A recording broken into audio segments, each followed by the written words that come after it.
Il est vice-président du côté du groupe CTT, entre autres choses, en charge, bien sûr, de la chaire. Il va nous expliquer d'ailleurs ce en quoi ça retourne finalement. Et c'est avec bonheur que je vous présente M. Olivier Vermèche, qui nous reçoit au groupe CTT. Bonjour Olivier. Merci. Merci de nous recevoir. On parle, bien sûr, du merveilleux monde du textile, mais du textile intelligent en particulier. Vous avez toute une expertise à votre arrivée au Québec il y a quelques années. Plus d'une vingtaine d'années. Passion que vous aviez et que je pense qui est bien entretenue aujourd'hui. Oui, tout à fait. Donc, je suis arrivé il y a plus de 20 ans ici comme ingénieur textile de formation directement de la France. Et je suis au CTT, arrivé comme stagiaire. Je le suis encore aujourd'hui, effectivement, comme vice-président.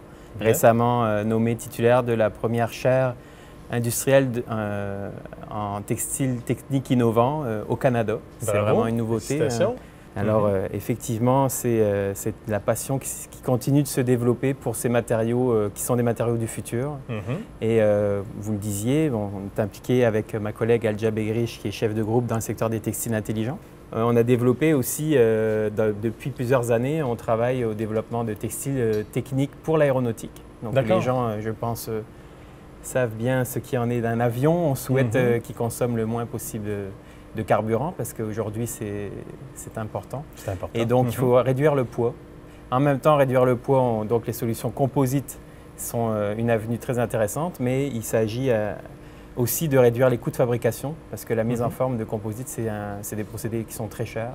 Et donc, on développe des nouveaux procédés de fabrication de textiles qui permettent de former des tissus qui sont vraiment prêts pratiquement à être mis dans des moules et ensuite imbibés de résine pour former des pièces composites qui vont être utilisées au niveau structural et à d'autres niveaux dans l'aéronautique. Et peut-être un jour, c'est ce qu'on espère, dans d'autres secteurs, parce que vous savez, l'aéronautique, c'est un secteur très important pour le Québec, pour notre industrie, pour notre économie.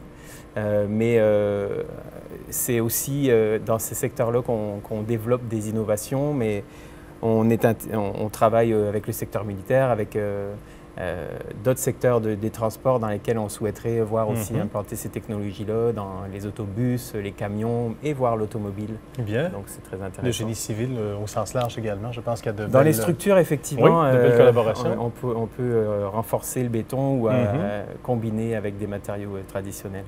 Bien. Bien, on va vous souhaiter une bonne suite de succès. Merci Félicitations beaucoup pour votre nouvelle nomination d'ailleurs. C'est gentil. Et à très bientôt. Merci. Au revoir.